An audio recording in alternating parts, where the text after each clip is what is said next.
Okay. We are very glad to have Dr. Andrew Bassett speaking today. He'll be talking about studying, well, I'll let him get into what that is, but it links back to a talk we had um, about just over a year ago from Marta Perez Alcantara, I think. But it's all a lot of new work that is unpublished, and we're very excited to hear what he has to share with us. Thanks so much for joining us. We're really looking forward to this. Great. Well, thanks very much for the invite as well. It's a pleasure to be here. And as Carlos said, I'm going to talk a little bit about sort of something slightly different to what Marta presented last time, which was more of a kind of EQTL analysis. I'm going to focus a little bit more on CRISPR and how we're using that to study different pathways in mainly Alzheimer's disease. So um, just that going. So, just as a kind of preface, this is actually work that's done as part of this Open Targets Consortium, which is, I think, quite an interesting idea of how to interact with industry, where it's actually all in pre-competitive space, where we actually have five industry partners listed here, along with Sanger and EBI, who are the sort of two academics, and we bring in other people as needed to sort of basically create data sets that sort of help with target prioritization and target identification for disease. And they've all bought into this idea that this should be openly talked about, and this is something that should be sort of, the world should be dealing with, and therefore they all share it between them. We share it with the world, etc., etc. So I think it's worth noting that we're funded quite a lot for this work by them, but also I think it's an interesting way of approaching that, and we have very strong interactions with the industry partners as well. It's not just feeding us money and getting data back. And a lot of what we do is actually trying to understand GWAS. So this is the most recent Alzheimer's disease GWAS. And as many of you will probably already know, a lot of these genes are kind of labeled, or a lot of these association peaks are labeled with gene names, which are basically just the nearest gene to the peak in most cases. Um, so when you actually zoom in on these, it isn't altogether clear as to which is the causal gene that underlies these peaks, and certainly not which is the causal variant that underlies these peaks. Most of the variants that are all the dots on these plots are actually non-coding in the majority of cases. So actually, whether these dots are affecting CCDC6 or whether they're affecting one of these other genes in this locus is not altogether clear. And you can get some way down, sort of some way down the line by doing a variety of different things, including EQTL analyses to try and identify the genes. And what we did a few years ago now was actually come up with a kind of way of a quantitative prioritization score, basically. So for each locus, which is defined by these lines, we kind of came up with a score that took into account whether there were coding variants, the co-locs that were present at that gene, expression specificity, distance sort of from the association peak, and a sort of association, closest of association within an Alzheimer's disease network. And we amalgamated all those into a score. And you can see in many cases this works pretty well. We pick out genes that have been previously associated by rare variant analysis to Alzheimer's. But also in many cases, there is a clear winner at each locus. This one we can see the score is much higher than the next best score, which is a bit lower down. So that's great news. But in even in this case, some of these genes are actually there's multiple genes which are candidates at that locus, and it's very hard to know which of the genes are causal.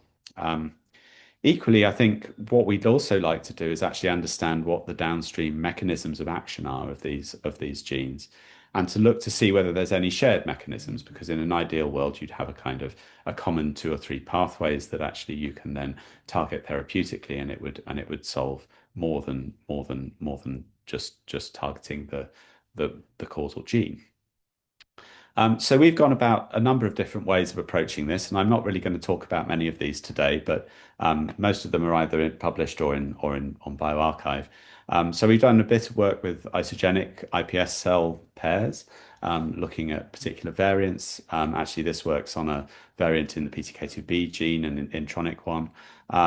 We've also developed a way of being able to screen through for variants that actually might be causal using an arrayed, a slightly different sort of arrayed CRISPR screen. Um, we've done some work on EQTL mapping and even trying to link that to phenotype, which Marta presented last time she spoke. Um, but what I'm going to talk about today is kind of a targeted CRISPR knockout screen with a variety of different readouts for those effects that those genes have on cell function.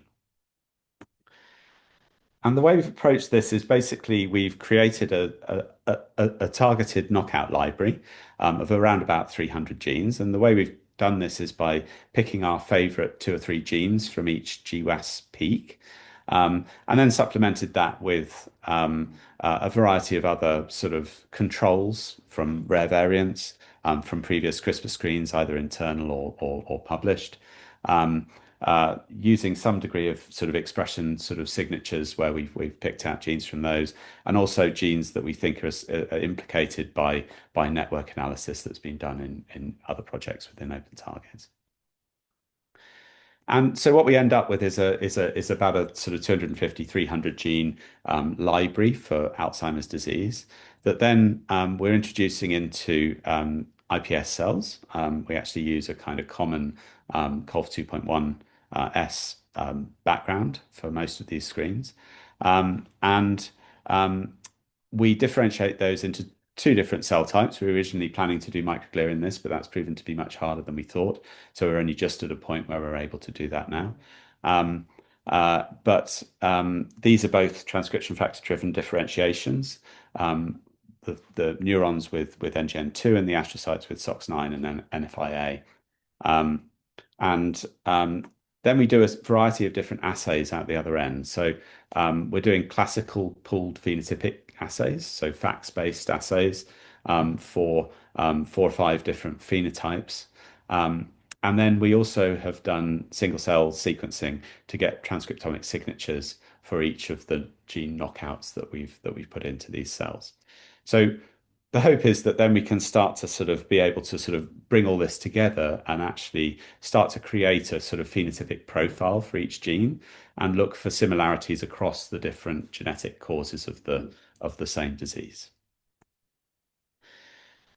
So there's been a lot of technicalities that have taken a long time to work up to get this to a point where it's actually usable. I'm not going to go into an immense amount of detail because I could easily do another talk on this, but I'll highlight a couple of the things that have really made a big difference. So one is that we now use a sort of slightly modified vector. So we actually have gone for an all-in-one lentivirus that delivers guides and Cas9 together, where we've optimized promoters and sequences of the Cas9, which has involved sort of changes in the NLS sequences, but also changes in the codon usage of Cas9, which have actually seemed to have very little effect. This is actually the difference between these old and new sequences of the Cas9, which create exactly the same protein. It's just a different mRNA sequence. In iPS cells, they don't have any difference, but in neurons, we actually see silencing with the existing Cas9 sequence at the protein level. So in addition to a lot of transcriptional silencing that we've also been working quite hard with a CCI group to try and deal with, we also see protein level silencing or sort of translational silencing of the protein, which is resolved to some extent by using this different sequence. And that's important for many reasons. First of all, for the mutagenic efficiency, but also because we're using a direct capture methodology to capture our guides for single cell. And that is, the guides are stabilized heavily by the presence of Cas9. So if we have our new Cas9 in neurons, we see a much, much higher stabilization of the guides, and therefore the detection in each cell becomes much higher than it does with the original sequence of Cas9.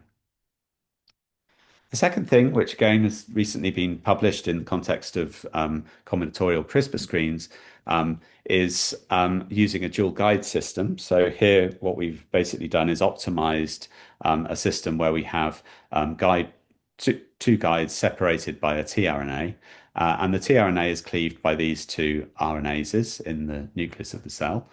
These are very abundant because they process endogenous tRNAs in a structure-specific manner. This is great because it leaves no scar on this end and very little scar on this end. And therefore, it means that we can actually get functionality of both guides. And we've optimized this heavily to make sure that the balance between the two guides is very even. And also that we can actually clone this in a variety of different ways, including in pools and in arrays, by having, for instance, different scaffolds for the guides in these two positions. Um, so this is great for combination screens. It's also good if we want to target genes because, um, as sort of many people will know here again, CRISPR guides are not 100% efficient. So if you are able to deliver two guides to the same cell, you stand at double the chance of actually having a mutagenic effect. Um, the other thing that we've done is actually targeted these sort of next to each other within the same exon. And what we found is that if those are targeted very close to each other within 100, 200 nucleotides of each other, you actually get quite a large proportion of very precise deletions between the two cut sites. And that means that first of all, you're sure that you're generating a mutation because we've made sure that those are not a multiple of three apart, so it should give you a frame shift. So in the best case scenario, you get better mutagenesis and you also get sort of more effective knockouts from doing that. Second advantage, which is been very useful in this, again, where kind of detection of the guides in the cells is still problematic, is actually the fact that you have two guides means that you have two chances to detect the guide. So that's actually more than doubled our detectability in these cells, probably because of the specific nature of the two scaffolds here. The original one that most people are using has quite a strong hairpin structure, whereas this one is slightly less strong. So maybe the reverse transcription is slightly better when we have the dual guide system in there. So all of these little tweaks have meant that we've sort of been able to do these screens in iPS-derived cells. We initially went into this thinking this would be relatively easy because we got this to work very well in cancer cells. But as soon as you move into these systems, you're dropping by a couple of orders of magnitude in terms of your guide detection. Um, we set up a set of phenotypic assays. These are to study kind of functions which we think are sort of useful in sort of understanding neurodegeneration. So we have a double stain with cyto and lyso ID, which stains various different components of the autolysosomal pathway. Um, uh, we have a second one, which is cell ROX, which measures reactive oxygen species production. ER stress, we've used an antibody against BIP to stain this.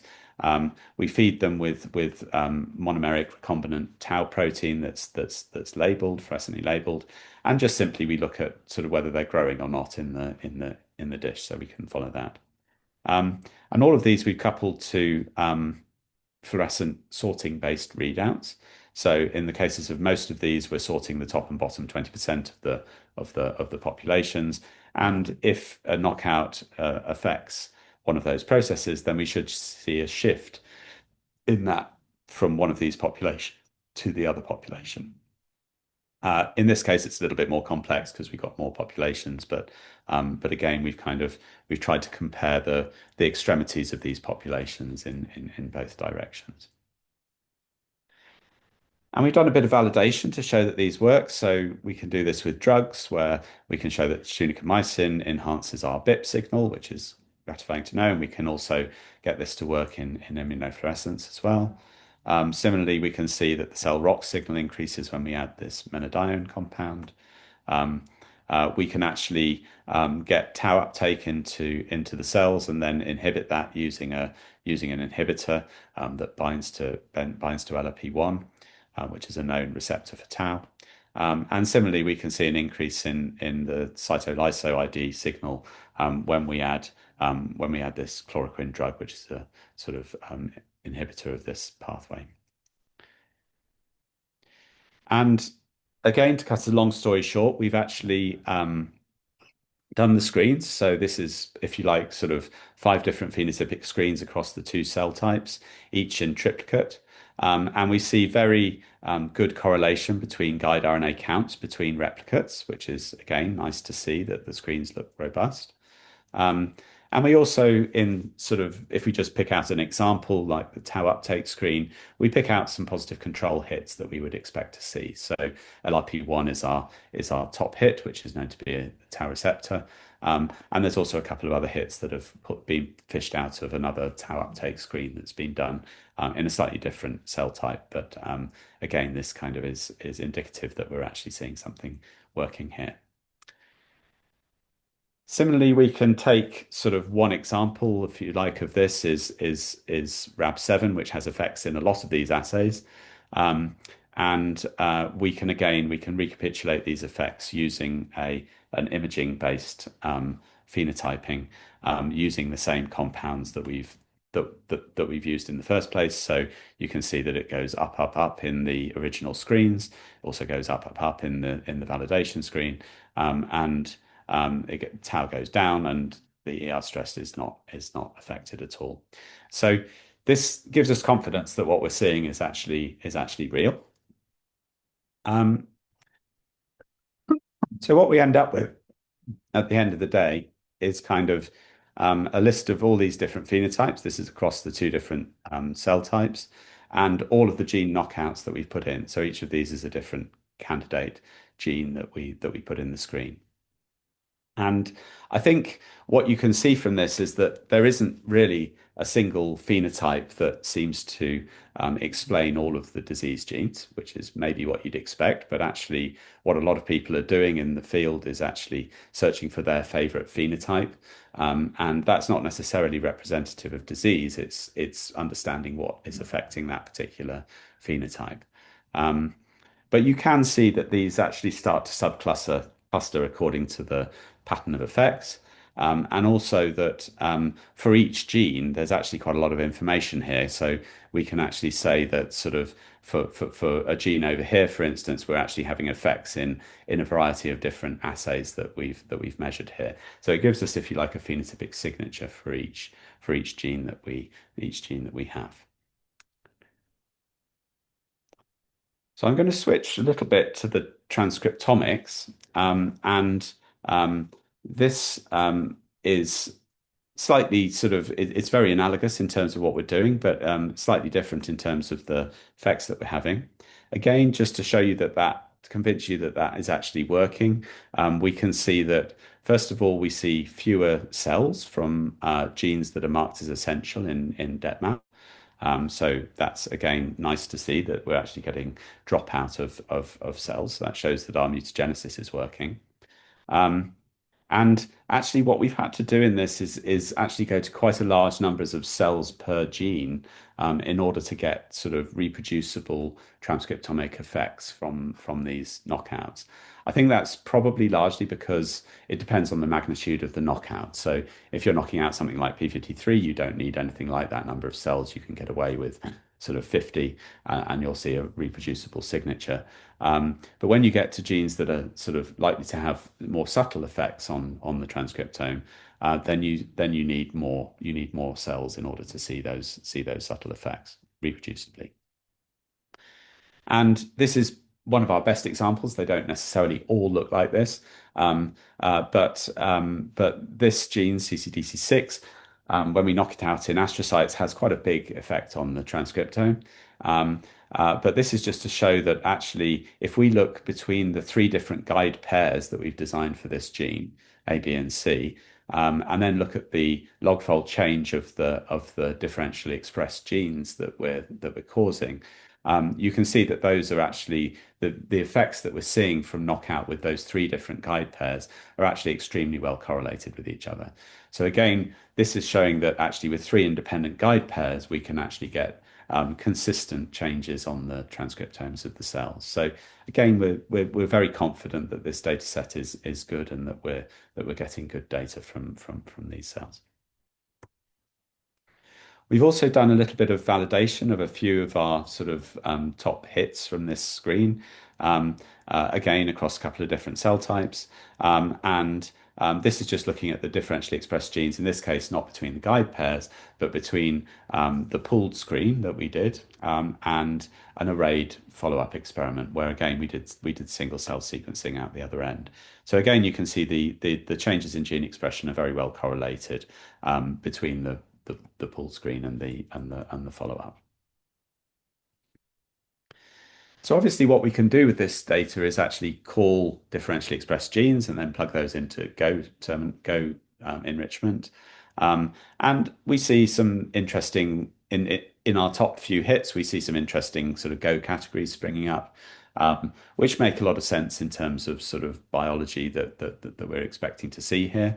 Um, Again, I'm not going to go too much into the details of this, but each one of these is actually a kind of could potentially be a story in its own right in terms of what those genes are doing. Um, but it's nice to see that we see enriched pathways, and those pathways are kind of make sense in terms of the known biology that we're seeing.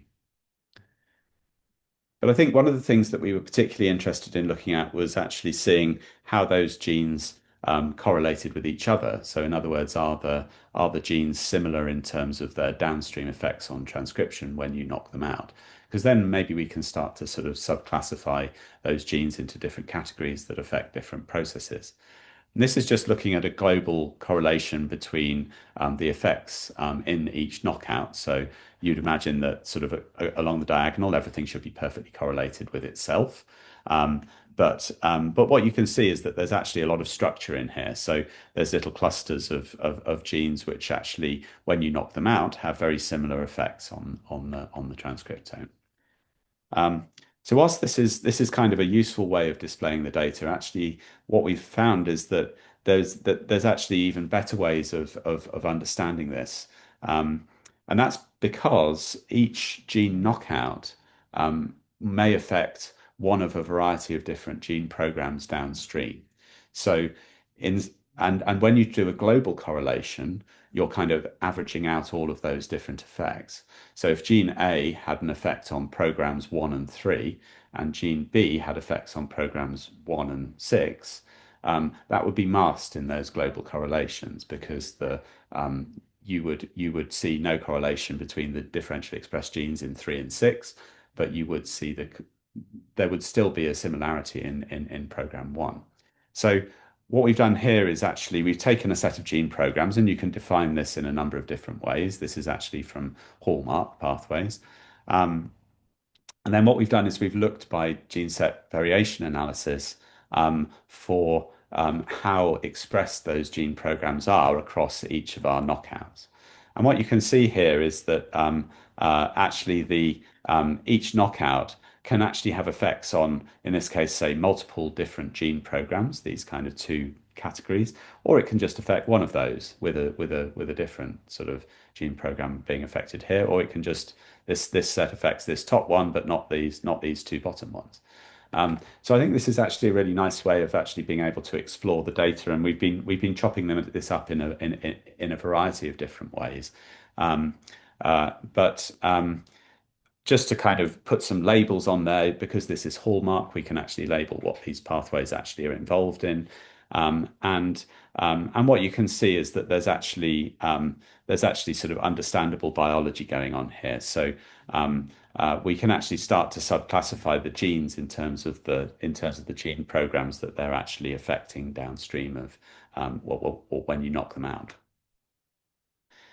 And interestingly, what we'd like to do with this gives us an idea of gene function, obviously, but it also means that if we have a collection of sort of disease genes that sort of sit together in a cluster, what we can say is that genes that are neighboring them in that cluster may actually be novel candidate genes that would affect the same process. We can also look for anti-correlations as well in this data to look for genes that might rescue some of those disease phenotypes. Um, we can also sort of use it to help us to assign the genes from each GWAS locus. And in the best case scenario, again, I'm not saying that necessarily this plot shows us what's going on here, but I think this is a way of potentially being able to subclassify disease into a group of different pathways that we might be able to study. This is just to highlight also that that pattern is very different between the two cell types. So if we do the same, this is exactly the same plot from astrocytes and neurons, and you can see that the pattern of knockouts, the clustering pattern, the pathways that are affected are actually very different between the two cell types. So we think that there is, the cell type or even cell state specificity of this is going to be very important in terms of actually understanding what's going on. So another way that we can look at this is actually to take disease pathways. This is actually from this paper here that we think are associated with disease, and then look for those pathways. How are they enriched in our particular knockouts? And again, you can see here that the neurons and astrocytes look very different, but there are a number of these disease-associated pathways that are actually enriched in particular knockouts that we see in the dish, which again is really nice to see. And I'm going to give you a couple of little vignettes, really, of two examples of these that we followed up a little bit more. One is this gene CCDC6 in astrocytes that you can see has effects on a number of different pathways, but sort of including things like ribosomal genes, sort of cytoskeletal genes, interferon response, etc., and cell cycle. It's one of the ones on here. And the second is this C2orf49 gene in neurons, which seems to pick up this BZIP transcription factor, which is actually the class of most of that, if you look at the genes, is driven by ER stress type transcription factors like ATFs and that kind of thing. So what are these two genes? So CCDC6 actually came out of our sort of previous study where it was as a novel Alzheimer's associated locus. And when we look in EQTL data, we can actually see that this co-localizes quite nicely with an EQTL for the CCDC6 gene. So we think this is actually likely to be the causal gene at that locus. And if we work out on principle which direction this should work, basically reduced expression of CCDC6 should associate with protection from Alzheimer's disease. But there's very, very little known about this gene. It's named after its being a coiled domain containing protein. And really the only thing that's kind of been written about it in the literature is that it has some role as a tumor suppressor in certain types of cancer. And actually, what we see in our data is that the cell cycle is one of the Go pathways that is highlighted in the astrocyte knockout. I should say that this has very little effect in neurons, but it has quite a strong effect in astrocytes. And actually, when we look at the data, first of all, we can see more cells in this knockout than we see in any other knockout in our population. So that indicates that maybe it's kind of increasing cell cycle. And also, if you look at this, if we look at the red dots on this plot, they're more enriched for these G2 and S phase cells than they are than the intergenic controls, which are in blue, which are fairly evenly distributed across the whole population. So this suggests that actually it may well have a role in cell cycle progression in astrocytes as well, and that knocking it out will increase cell cycle. But that's not the only process that gets fished out, as I showed earlier. There's also a load of other processes, again, some of which are kind of sort of very relevant to neurodegeneration, including interferon response. This is a whole cluster of translation sort of and sort of integrated stress response type genes. There's a whole load of sort of genes involved in protein folding, chaperones, and that kind of thing. And even a little cluster of genes involved in sterol biosynthesis. So actually, this gives us a lot of information about the kind of the role of this gene in astrocytes. And if we look at our phenotypic data, the only thing that came out of the screen actually was a slight reduction in tau uptake in the knockout, which I still don't quite understand. But I think you could argue that that's actually linked somehow to the cell cycle, and therefore that this might be an indirect effect. That actually recapitulates if we do the same assay in a high content imaging follow up. So that's quite nice to see. Um, but another thing that came out of sort of some further sort of assays that we did on this with imaging based sort of readouts is that there is a strongly reduced signal for phosphoserine 65 ubiquitin and PINK1. So these proteins and phosphorylation sort of states are kind of associated with mitophagy. So this implicates a reduction in mitophagy in the CCDC6 knockout. Um, so this is, I think, sort of again very relevant in terms of the biology and gives us a good idea of kind of some of the downstream effects that this gene may have on what was really a very poorly understood example in the literature. So the second example I wanted to show you was this C2ORF49. And this is, again, a kind of sort of slightly sort of unexpected gene, perhaps, from Alzheimer's locus, Alzheimer's disease. But it actually sits at the same locus as NCK2, which was another novel locus that came out of our analysis. And NCK2 is broadly sort of considered as being the causal gene at this locus. This actually sits a little way away from this downstream. It's worth noting that there's actually two GWAS signals if you do find mapping in this region. So we haven't really gone into sort of co-locs with those as yet, but it's possible that there could be some interaction with this gene. We're still looking for evidence, but I think the data on what it does is very convincing. Um, Very little again is known about this. This is just an open reading frame on chromosome 2. It's been implicated as being involved in the tRNA ligase complex and somehow involved in XPP1 splicing. So this again links it back to sort of ER stress in some way.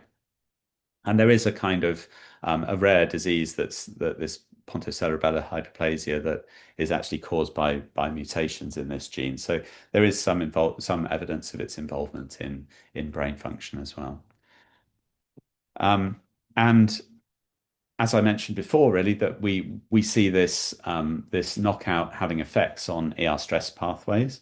Um, And actually, when we look at the clustering of this with other genes, we see it actually the differential expression is very similar to the differential expression when we knock out this SYVN1 gene.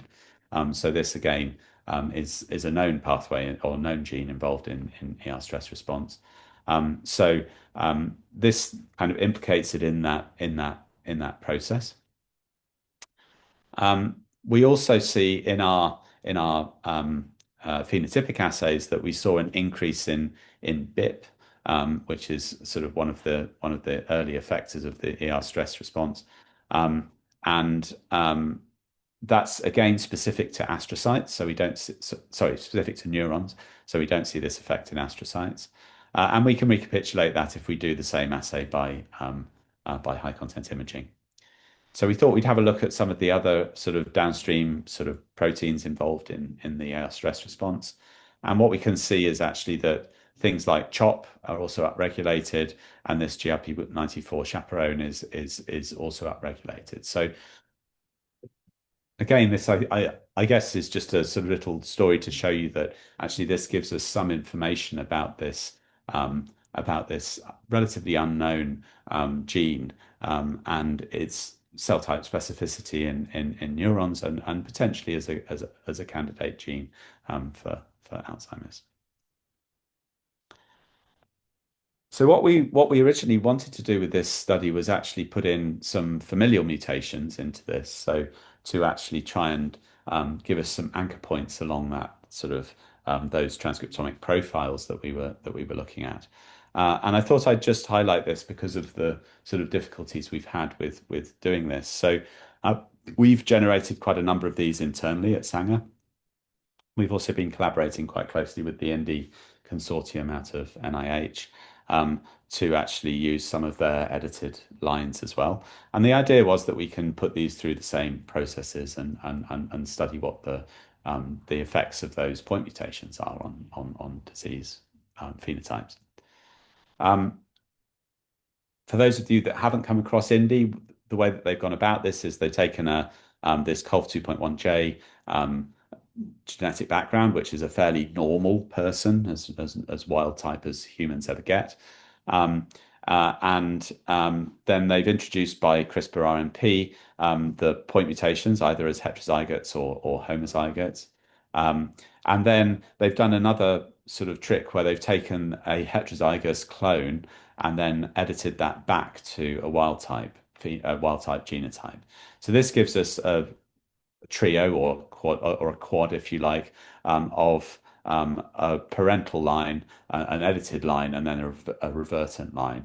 And in principle, the parental anything that's sort of genetically driven should be identical between the parental and the revertant lines, and different in the mutant lines.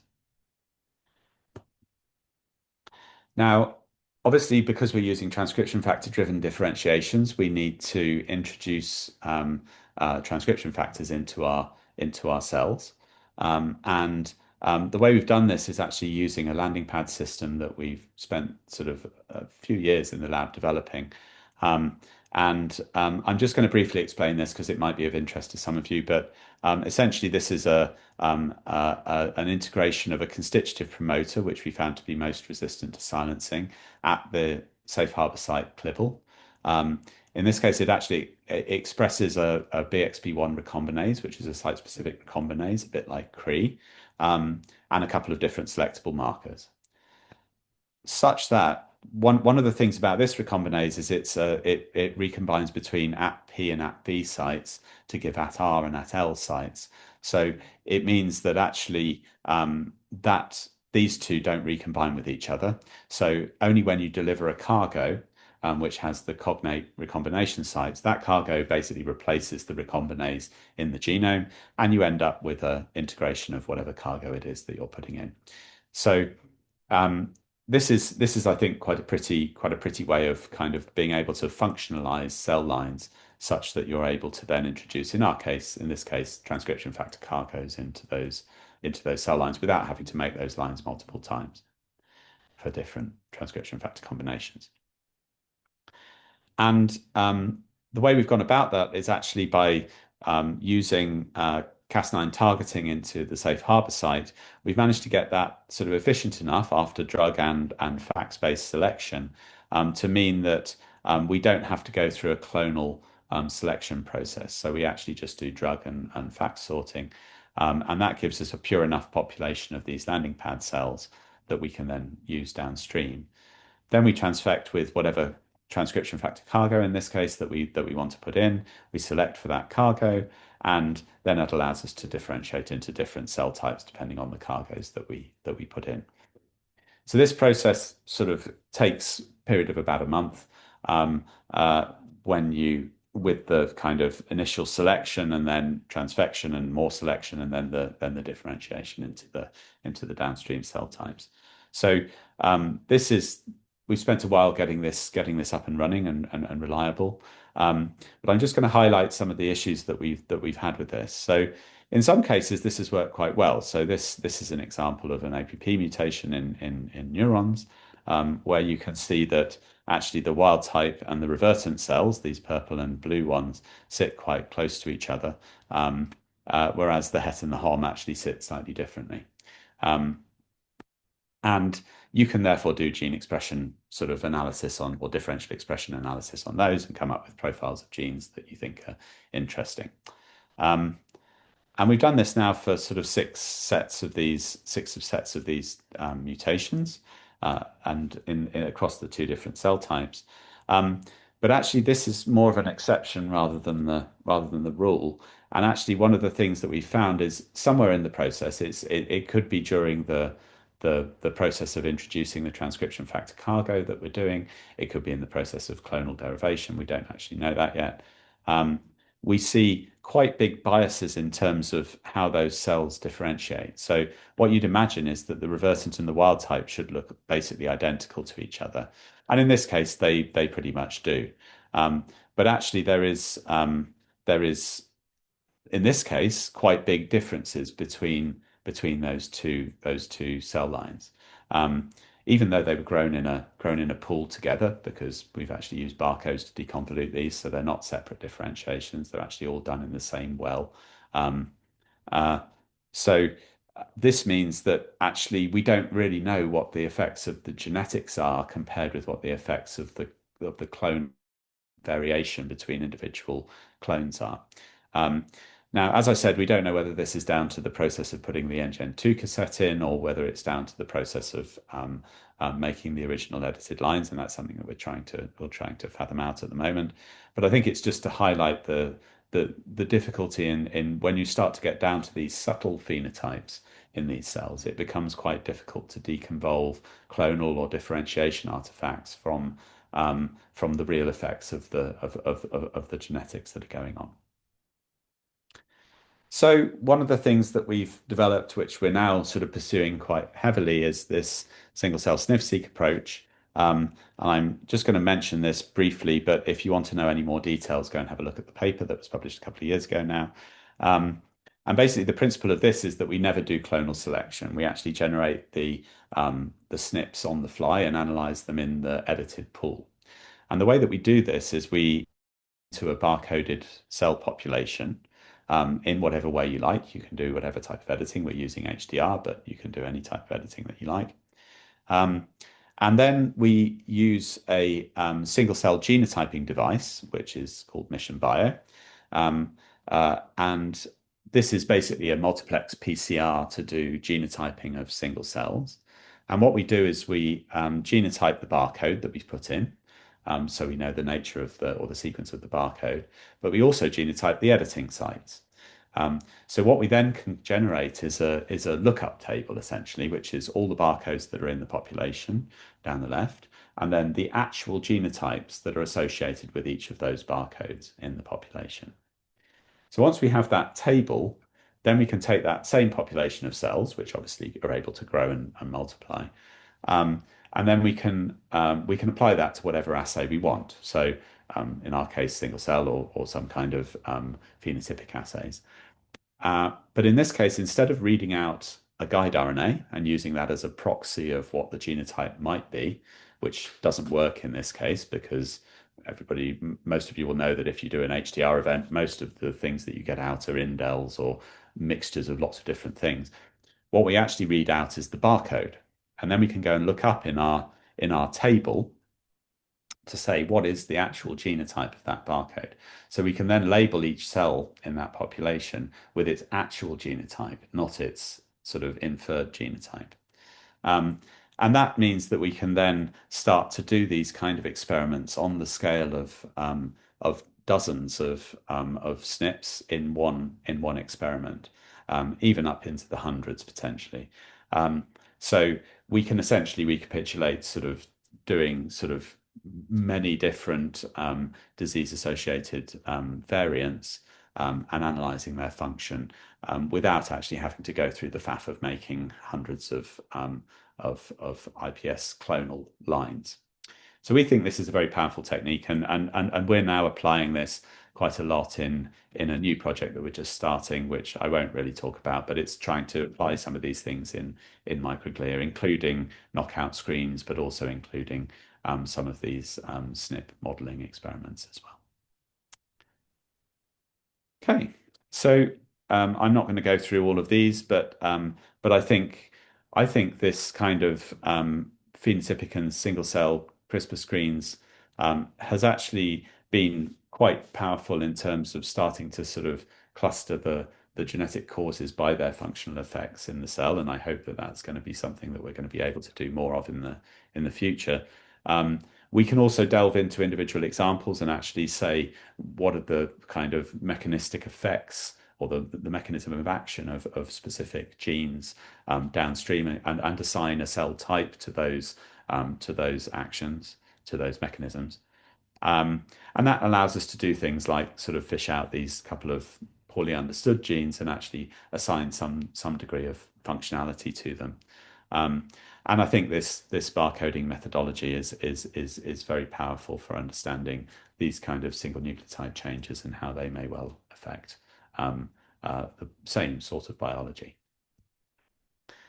All that remains is to thank everybody that's involved. So the group at the top here has been involved mainly in this project, particularly shout outs to Sarah, who's kind of led a lot of this work, Kaya, Diego, Geraldine, and Sam, who've kind of done a lot of the experimental bits. And sorry, Sam is more of the computational side. Juliet, who's an amazing research assistant who's been working on a lot of these projects, and um, yeah, Jeremy, who did some of the early genetics analysis. So thanks very much. I'm happy to take any questions. Thanks so much. A lot to think about here. Please, everybody, jump in with questions.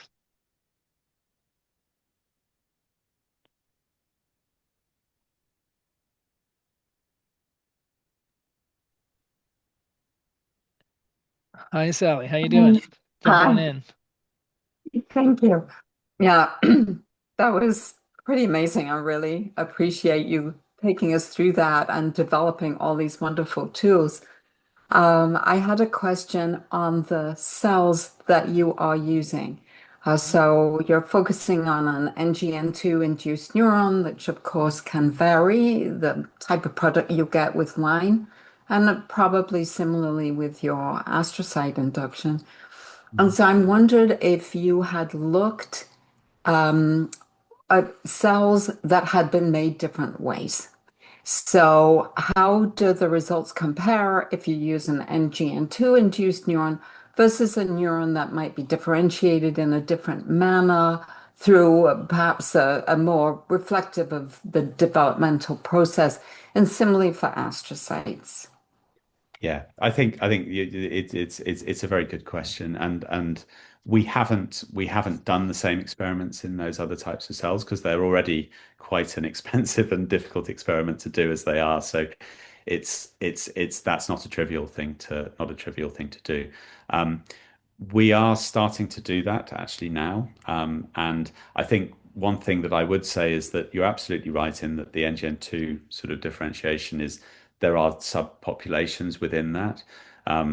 We've lumped everything together for the analysis because of the power that we have for cell numbers. I think now that's becoming easier to do in larger cell numbers, so we can start to kind of deconvolve that. Um, I don't think either of the systems are probably particularly good mimics of what's going on in an actual brain. I think they are an easy way to do it that we can actually feasibly do these experiments with. And I think it would be much better if we could to do it on a more complex system that actually had multiple different cell types within it to start with, and probably more relevant cell types in the first place. But even as it is, it's been incredibly difficult to set up in the first place. So it's I think that's kind of an aspiration to do rather than something that we can realistically do at the moment. But it's definitely something we're looking into now a lot more. We're kind of comparing organoid-derived xenografts and co-cultures and monocultures to see what we actually are, what we're sort of, what are the differences that we are seeing between those, and what are the features that we can and can't recapitulate from what's actually going on in a real brain. So, Thank Jump on in, Pao. Hi, Andrew. I was wondering, it's very interesting to see these kind of effects, clonal differentiation effects versus what is like real knockout effects, and you show it very well with these UMAPs. I was wondering, do you think that we need to look at another omics to actually find out like epigenetics or something like that?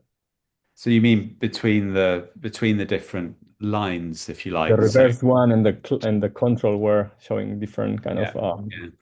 Yeah, I mean, my feeling is that actually the best way to approach it is, I mean, so maybe one thing I didn't highlight about our new method is that actually what you're essentially doing is kind of creating lots of different events within a population. some of which will be the right ones and some of which will be the wrong ones. But actually, the right ones will have been generated, if you like, maybe 50 or 100 times within that population of cells. And therefore, essentially, what you're doing is analyzing 50 or 100 clones for each editing event. And I think that's something which isn't feasible to do with clonal lines because of the sheer bulk of experiments that you need to do with those. Um, so I think that's part of the answer is that can help with that. Um, uh, I think the other thing that we've seen though is also when we've done the experiments with individual clonal lines and we've done 3 or 4 clonal lines for each, we still see big variation even between the same clonal line between differentiations. So there's a differentiation to differentiation variability that comes in there as well, which is again why we're kind of quite keen on doing things in pools, because then we kind of eliminate at least the kind of experimental confounders that might drive that kind of difference. Um, yeah, so it's I think it is a potential problem. I think when your effect sizes are big, you don't need to worry about it because the effects outweigh the variability that you're seeing. But when you get down to these kind of relatively small effects, these are point mutations that have effects late on in life. Um, uh, I think you're in the noise basically, and so you have to have some way of being able to sort of extract the signal from the noise. Then a second question, very quick, that I also had is like from all those genes that you showed that you have created the knockout perturbations, and some of them they were clustering based on certain phenotypes. I was wondering if they are more likely to be part of a cluster or not downstream. Yes. So you mean comparing the phenotypes and the transcriptomics? Yeah. No, that's something that we're trying to do at the moment. Oh, okay. Yeah, it's not it. So actually, the clustering in the transcriptomic space depends a little bit on what the gene programs are that you feed to that map, if you like. Mhm. Obviously, the if you feed different classes of gene programming, then you start to see differences in the way in which those genes cluster. So we're still kind of trying to sort of best match, if you like, between the two, so that we get the sort of the best match between the phenotypic effect and the signal in the transcriptome. But I think it's a really interesting question, and I think actually some of the sort of ideas of looking for the gene signatures associated with a particular phenotype is another thing that we're now starting to look into as well. Yeah. Thanks.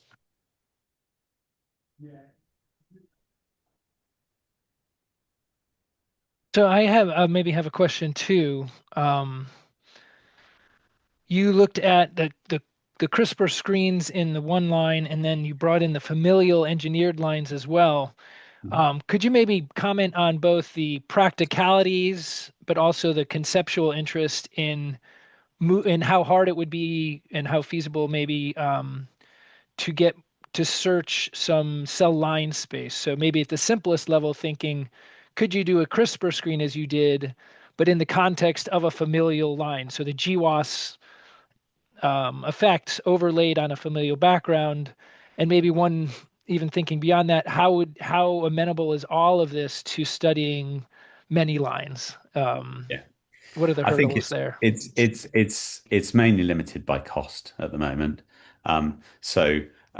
Exactly that is what we're doing in our new project, is kind of looking across different backgrounds and different sort of stressors, and I think that will uncover a Wonderful. lot more sort of biology that is masked in a baseline state, if you like.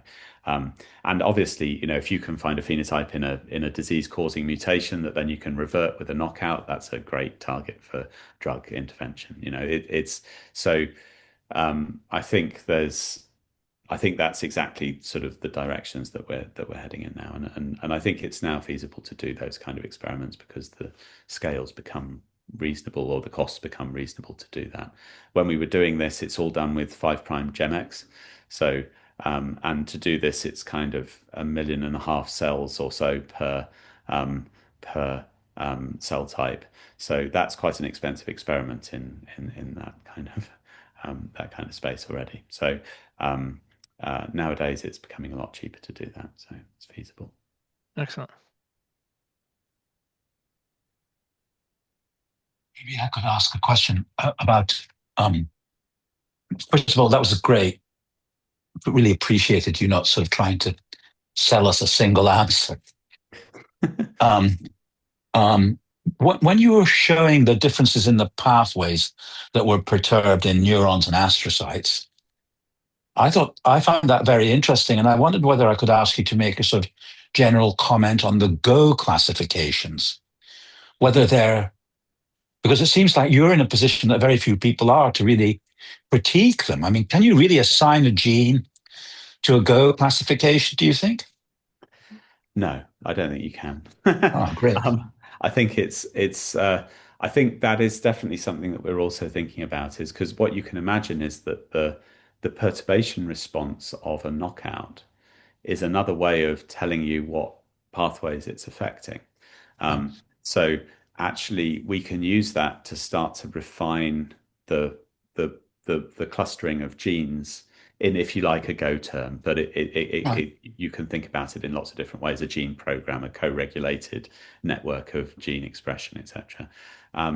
And I think, yeah. So we've actually just been, some of the latter experiments which Sam has been doing. They're sort of, he's a joint postdoc with our resident AI expert at Sanger, Mo, and that's exactly what they're trying to do. They're trying to sort of use the gene programs to refine their AI models, and then also to get the AI models to spit out more refined gene programs, if you like. That Yeah, kind great. That's really great. of, so I I mean, think if you that. go and look at where the Go classification idea came from, Mhm. comes from this kind of founding paper, I don't know, maybe 10 years ago, with a lot of the kind of heavy hitters of our field as authors. It seems like it's acquired a kind of life of its own. Yeah. And it'd be really cool. I mean, if you guys sort of wrote down a critique, I mean, a constructive critique, maybe this open targets consortium Yeah. would be a Yeah. place to manufacture a sort of the next stage of our understanding. Yeah. Yeah, absolutely. I mean, I think there is actually a girl in Open Targets who's actually working on exactly this in terms of pathway annotations and how do you refine those and make them better. So that's just started, but we've been discussing with her about ways in which we can integrate our data and other data that's been generated in a similar vein into those annotations, because it could be that actually those pathways change with cell type and change with cell state, and so it may not be a kind of one size fits all type sort of answer. Okay. So actually some of the network analysis that's been done on just co-regulation of gene expression seems to suggest that that's very different between different cell types. So I think and yeah, the other thing about Go is it's biased towards things that we know about. Yeah? So there's a lot of genes that are not present in that annotation at all, and there's also a lot of bias towards sort of cancer pathways, because we know a lot about sort of the cancer networks and things that are present. So I think there is a better way of doing that, and but yeah. Thank you.